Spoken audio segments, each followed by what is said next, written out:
Disterilkan ya Bu ya? Ya, karena kan ini nanti kalau datang pasien lagi tidak mau kalau misalkan dia tertular atau apa, jadi harus disterilkan dulu ya semuanya. Oke.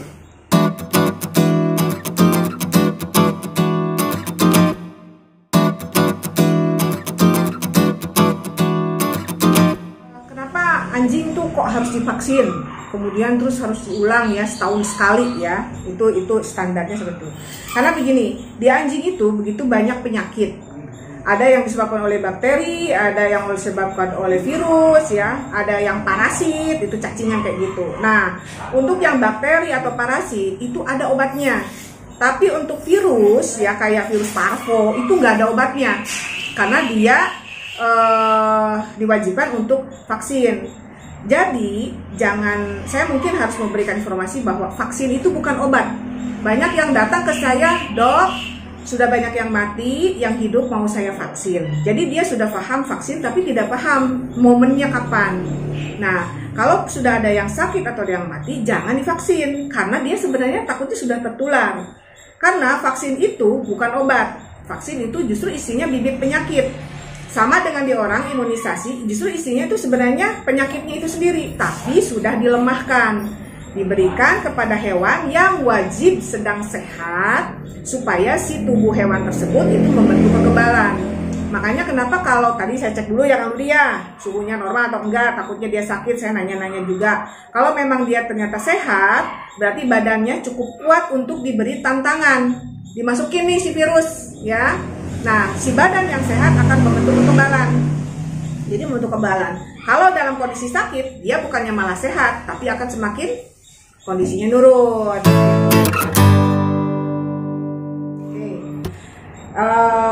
Saya juga sering ada pertanyaan ya dari teman-teman yang punya, terutama untuk anjing aduk ya, gitu kan. Nah, sebenarnya kalau zaman dulu mungkin masih belum terlalu banyak yang memahami ya bahwa ada peraturan yang mengatur tentang keserawan atau kesejahteraan hewan. Nah, peraturan tersebut ada undang-undangnya nomor 18 tahun 2009 yang diperbaharui, yang kemarin itu nomor 41 tahun 2014 sama tentang kesejahteraan hewan. Nah, di sana untuk kupir estetik istilahnya tuh ya, itu tidak boleh secara undang-undang, ada undang-undangnya, kecuali apabila dia memiliki suatu penyakit atau kecelakaan yang mengharuskan dia diestetiskan ya, diestetiskan. Karena apa? Telinga itu di anjing itu kan, anjing cukup istilahnya tuh, dia kalau untuk fokus ke sesuatu, kita bisa lihat deh ya, bisa lihat bahwa dia menegakkan telinganya ya kan, menegakkan telinga untuk mendengar secara seksama. Si daun telinga ini berfungsi untuk menangkap gelombang suara yang mungkin tujuannya si anjing pengen lagi berburu atau apa, dia kan suara-suara yang dimaksud itu pasti harus ditangkap kan. Nah, pada saat nanti kalau dikupir, telinganya kan berarti nggak ada kan. Nah, otomatis fungsi tersebut juga akan hilang di situ. Yang kedua juga, kenapa? Karena itu kan sebenarnya jadi mengurangkan kelebihannya dia, ya, kelebihannya dia. Nah, jadi kasihan si anjingnya juga. Kesejahteraan hewannya dia sebagai anjing pemburu atau anjing yang memang dia pendengarannya cukup baik, itu akan berkurang, gitu. Makanya kenapa di undang-undang itu sudah dilarang. Cuman kadang suka ada yang mungkin di belakang para dokter maksudnya orang-orang yang nekat mau seperti itu gitu ya.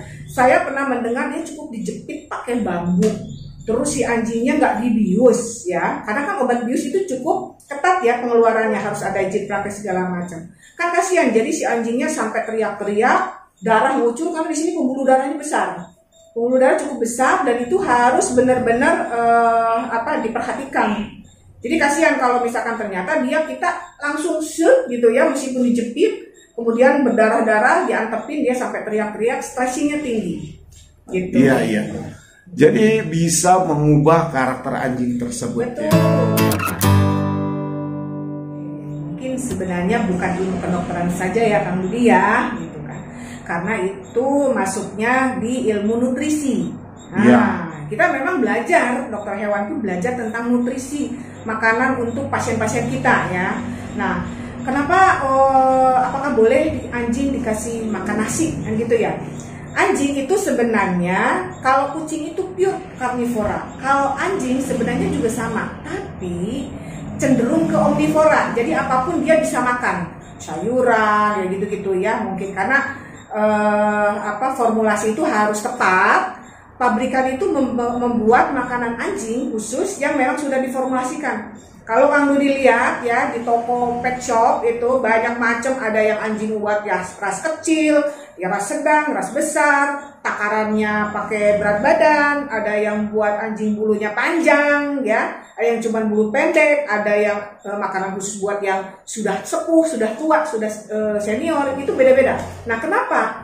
Para peneliti itu membuat formulasi disesuaikan dengan kebutuhan. Jadi formulasi pakan atau takaran itu sudah disesuaikan, tidak berlebih ataupun tidak kurang. Nah, kalau dengan nasi ya, lebih gampang kan, nasi ya diliwet pakai ayam katanya gitu kan ya. Saya sebenarnya kalau saya sebagai dokter, saya tidak merekomendasikan. Kenapa? Karena takaran yang dibutuhkan oleh anjing itu tidak tepat, tidak pas. Mending kalau misalkan punya ayamnya, ya kan?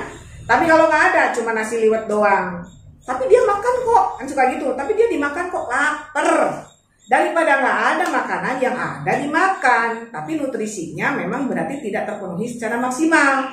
Dia butuh protein, tidak hanya karbo aja. Dia butuh lemak, dia butuh vitamin. Kalau dari nasi kan cuma karbo aja lebih banyaknya.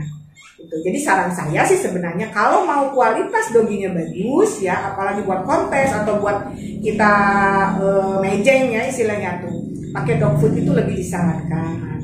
Oh iya. Sama kalau nasi nih Kang, nasi itu kan lembek. Kalau makanan anjing itu kan kibel ya, ada kibelnya berbentuk. Itu untuk yang papi sama yang untuk edap dewasa itu beda. Kalau yang buat papi kibelnya lebih kecil dan dia lebih crunchy. Karena untuk merangsang giginya tumbuh atau gigi susunya kemudian tanggal dan tumbuh gigi baru yang bagus, gigi tetap yang bagus. Kalau yang buat dewasa, kibelnya itu lebih besar, tapi memang dia lebih keras karena giginya sudah gigi tetap.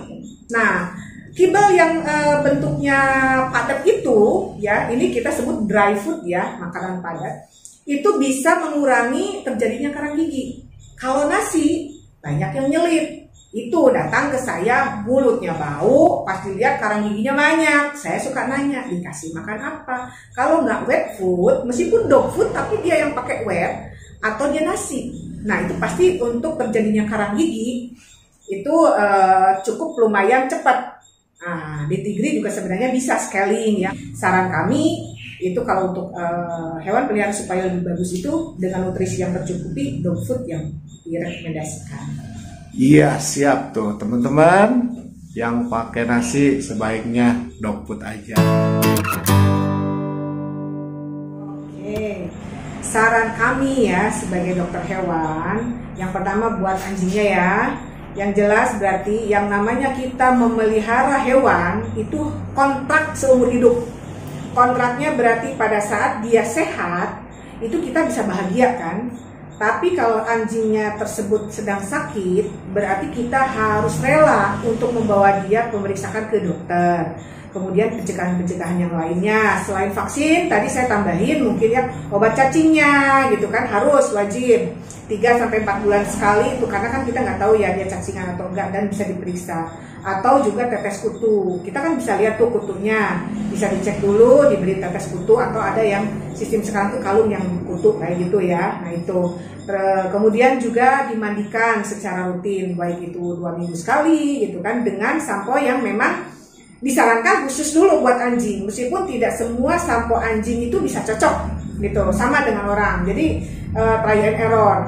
Biasanya ada harga, ada rupa, ada harga, ada kualitas. Jadi silahkan itu sebagai pemilik bisa memilih lagi. Nah untuk pemiliknya mungkin ya, sesayang-sayangnya kita sama hewan kita, sama peliharaan kita, jangan pernah memanusiakan hewan.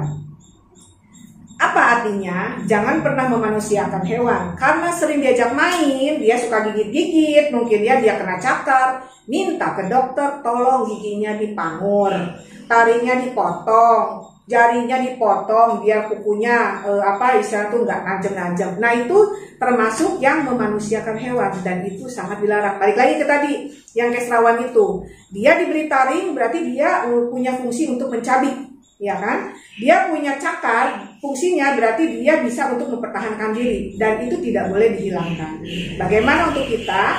Ya pendekatan secara personal ke hewan kita peliharaan itu lebih bagus ya, bisa memberi makan secara rutin, mengajak main gitu ya, jangan cuman pelihara tapi dirantai, seumur-umur dirantai, jadi cuman makanan disodorin saja. Nah itu sudah melanggar aturan gitu, seperti itu. Jadi biarkan dia punya kebebasan untuk bermain, ajak bermain. Kemudian juga kesehatannya tadi ya, boleh cek ke dokter hewan dan yang lain-lainnya, dimandiin.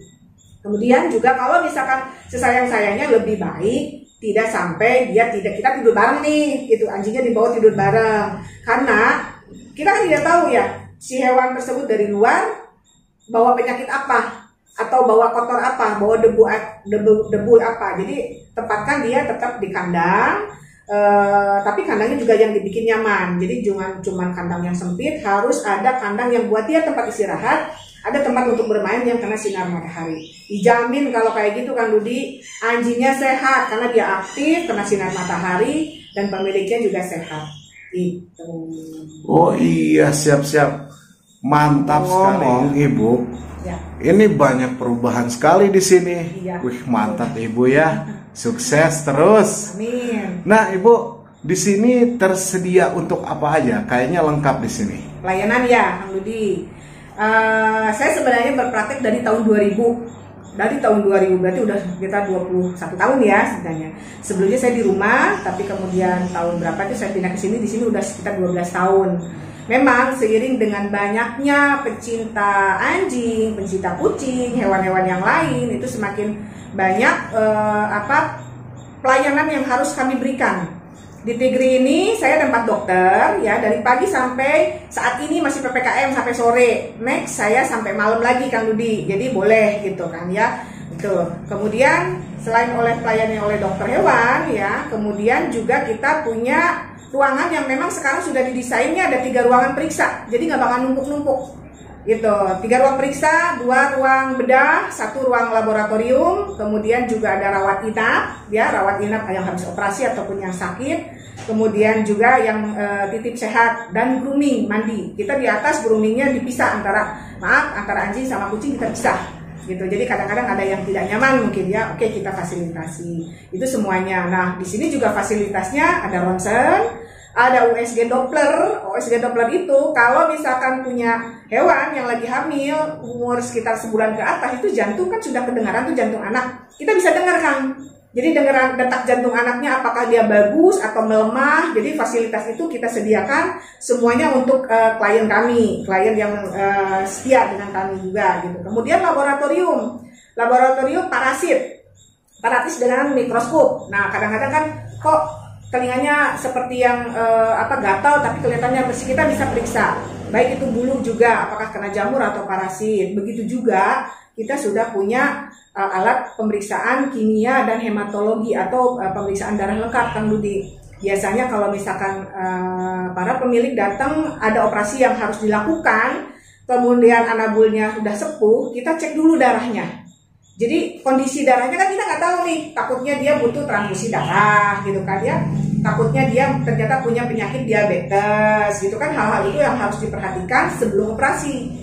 Jadi kami itu semua tersedia di sana. Kemudian ronsen juga, dan kebetulan saya sedang mendalami bedah tulang ortopedi. Dan di sana di atas ada alat yang memang khusus biusnya, bukan hanya pakai suntikan lagi, tapi sudah pakai gas kayak di orang, sampai ada juga monitornya. Jadi kita tahu nih kalau dia menurun atau ada kolaps segala macam, kita bisa warning dari alat pasien monitor tersebut, sehingga kita bisa berikan tindakan tambahan jika ada sesuatu pada saat melakukan operasi itu terjadi hal-hal yang harus diperhatikan lebih lanjut.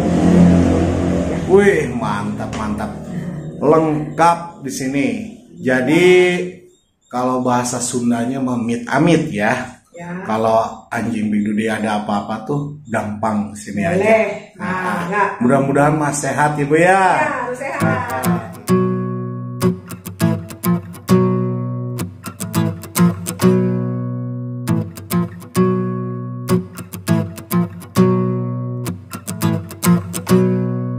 Ibu, tahu nggak yel-yel Big Dude sayang satwa? Belum tahu? Belum. Gini caranya. Big Dude sayang satwa. Sip. Yaudah, kita mulai. Oke. Big Dude sayang satwa. Dadah.